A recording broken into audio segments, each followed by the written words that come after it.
my help. Hello. It's Friday. And as usual, here goes your Friday video. Now, today, I want to talk about being thankful, a spirit of thankfulness. Are you thankful today? Philippians 4, verse 12 said, I have learned the secret of being content in any and every situation. You know, some people get happy just when things are going great. They're thankful when life is good. Everything just, is perfect. Once things start stirring up and things are just shaking up, then all the thankfulness is gone. All the contentment, all the happiness is gone. Now, some years ago, Billy Graham told a story. He said some years ago, he visited a man who was wealthy and successful, the envy of all his friends and business associates. But as he talked with the man broke down in tears, confessing that he was the most miserable person inside. Wealth had not been able to fill the empty place in his heart. A few hours later, he visited another man who lived only a few miles away. His cottage was humble, and he had almost nothing in the way of his world's possession. Yet, his face was radiant as he told Billy Graham about the work he was doing for Christ and how Christ had filled his life with meaning and purpose. Now, last week, I spoke to you about what is God's purpose for your life. Have you asked God to show you what his will is for your life? You know, a lot of times we go about and before we consult God on even our job, on our career, about who we getting married to and, what next in our life, we start doing it on our own. We start doing everything on our own. And we realize that trying to do everything on our own is never really the answer. You think about this man who had just about everything. He had riches. He had a big mansion. He had everything. He was the envy. Can you imagine being the envy of the whole entire neighborhood?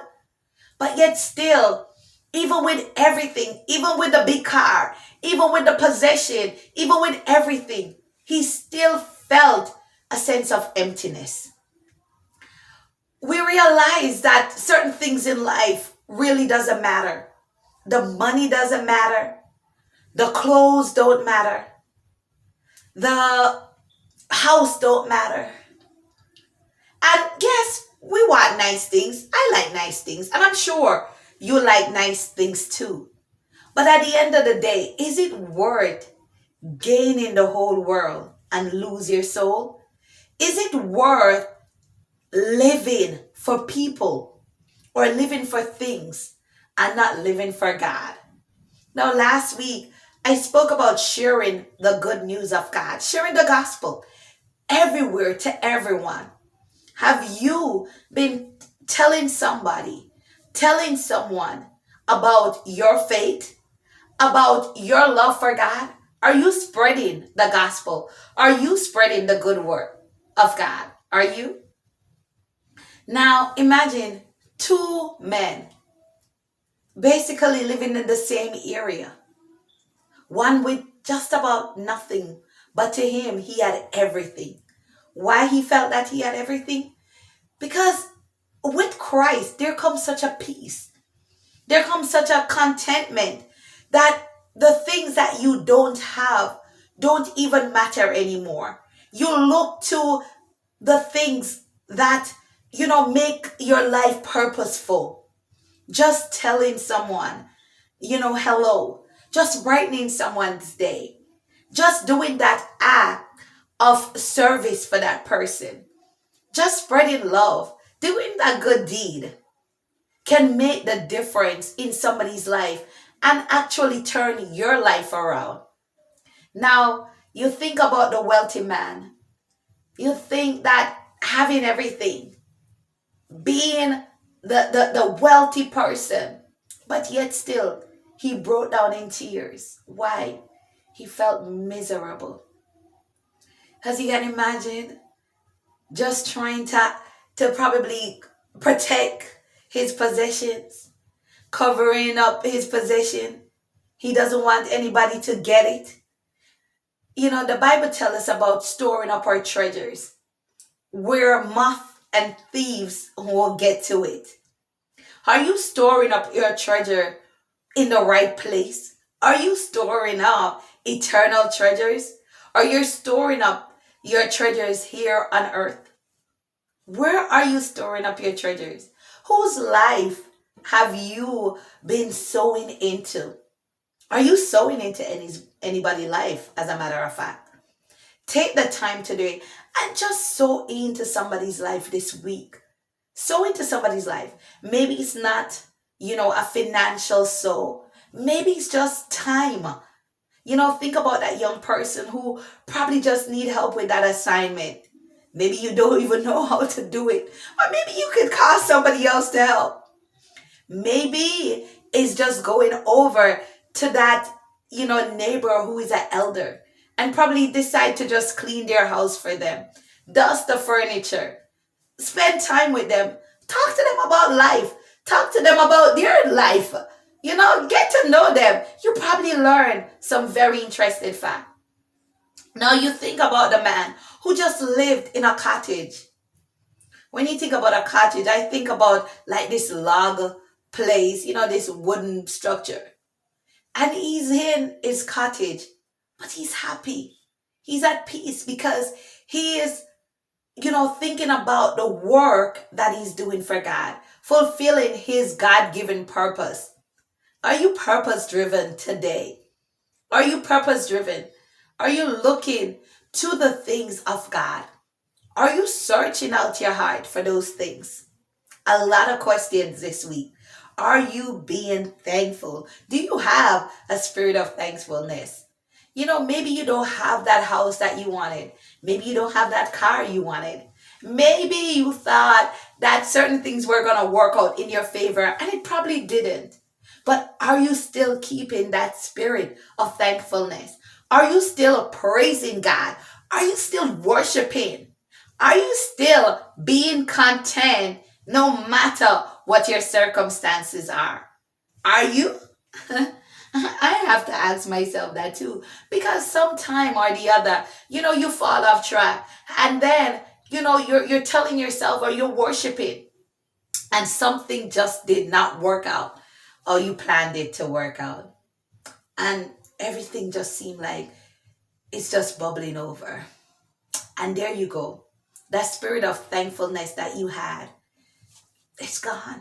You done lost that spirit of thankfulness. But you know what? In spite of you losing that spirit of thankfulness, there is still hope. Hope is not far. Hope is so close. And hope is Jesus. Now, Billy Graham said he went away convinced that the second man was really the rich man. Think about it. He was happy. He was content. He had peace. The rich man who in the natural had the big house, the brand name car, the luxury car, was sad. And the man who had nothing was so happy, was so content that Billy Graham himself said he really think that the second man was rich. Although he had very little, he had learned to be thankful for everything God had given him. A spirit of thankfulness makes the difference. A spirit of thankfulness makes the difference in my life. And I'm sure a spirit of thankfulness will make the difference in your life, in the life of your family, in the life of people you will meet. Be thankful. Encourage someone to be thankful. To be thankful of the things, the little they have. The Bible says little is much when God is in it. And I think about the woman in the Bible who had the little flour, who said, what, I had nothing. This is all I have. And here goes the prophet telling her, well, make me a cake from the little that you had. She probably thinking, this man is crazy. I'm about to die. and he's asking me for it. But in a spirit of obedience, she did. She did, and God blessed her. Now, worldly wealth can never compare with the treasures found in Christ. So all the things that we're depending on or we're looking forward to on earth does not compare to what God have for us. When we decide to walk with Jesus, our hearts can be filled to overflowing, even when our bank accounts are not. So everybody wants to have all the money in the bank.